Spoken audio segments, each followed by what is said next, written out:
ভোলার মেঘনা ও তেঁতুলিয়া নদীর তীরে তীব্র ভাঙন শুরু হয়েছে। ইলিশাই, সিসি ব্লক, ধস, শিবপুর ও মেদোয়া সহ বিভিন্ন এলাকা বিলীন হয়ে যাচ্ছে। স্থানীয়রা বলছেন, সরকারের দেওয়া বালি মহাল ইজারাকে অপব্যবহার করে প্রভাবশালীদের নদী তীরবর্তী এলাকায় বছরের পর বছর অবৈধ বালি উত্তোলনের কারণে এ ভাঙনের তীব্রতা সৃষ্টি হয়েছে। ভাঙনের বিষয়ে বিস্তারিত জানাতে ভোলা থেকে সরাসরি যুক্ত হচ্ছেন সহকর্মী মোহাম্মদ বিল্লাল হোসেন। বিল্লাল, এই বর্ষায় নদী ভাঙন রোধে কর্তৃপক্ষ কোনো ব্যবস্থা নিতে পেরেছেন কিনা আমাদেরকে জানান।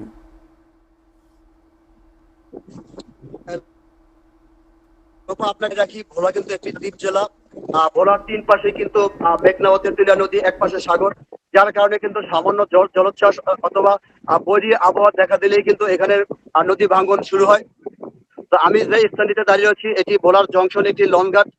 আমার পিছনে এখানেই লঞ্চঘাট ছিল। 10-15 দিন পূর্বেই কিন্তু এখানে যেই বেড়িবাঁধ রয়েছে, এখানে যেই বোলকবাঁধ রয়েছে, সেই বোলক কিন্তু ধসে পড়ে গেছে।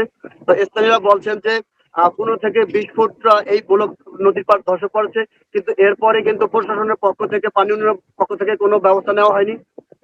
শুধু এই স্থানেই নয়, এছাড়াও কিন্তু ভোলার রতনপুর এবং মেঘলা ইউনিয়নের এলাকা কিন্তু দেখা গিয়েছে। নদী থেকে বেরিবাদ কিন্তু 2 থেকে 3 ফুট রয়েছে।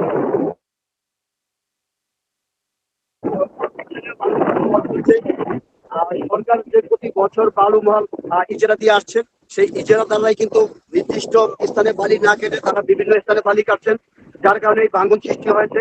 তারা বলছেন যে কিছু জায়গায় যেখানে সরকার ইজারাই দেয় না, বিশেষ করে তেঁতুলিয়া নদীতে, সেখানে অসাধু ব্যবসায়ীরা তারা বালু নিয়ে যাচ্ছেন, যার কারণে নদী ভাঙন বেশি দেখা দিয়েছে।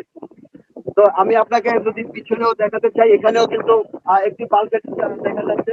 এরা কিন্তু এই নদী থেকেই কিন্তু পাড়ের খুব কাছাকাছি থেকেই কিন্তু তারা এই বালি কাটছে, যার কারণে কিন্তু এখানে প্রচুর নদী ভাঙন দেখা দিয়েছে। যদি আপনাকে আরেকটু বলি যে কিছুদিন পূর্বে কিন্তু স্থানীয়রা এই বালি কাটার প্রতিবাদ করে তারা প্রতিবাদ করেছে, তারা কিন্তু বাধা দিয়েছে। তাদেরকে কিন্তু গুলি বর্ষণ করা হয়েছে। বিভিন্ন কাজে কিন্তু তাদেরকে প্রতিহত করার চেষ্টা করা হয়েছে। তো আমি যে স্থানে রয়েছি, আমার সাথে এখানে স্থানীয় একজন বাসিন্দা রয়েছে, আর রাখি বসেন। আমি তার কাছে জানতে চাইবো, এবার বর্ষার পূর্বেই কিন্তু নদী ভাঙন সৃষ্টি হয়েছে, কি কারণে নদী ভাঙাটা শুরু হয়েছে বলে আমরা মনে করি, এবং প্রতিকার কি আপনাদের জানা কি? আপনারা জানেন, বিশেষ করে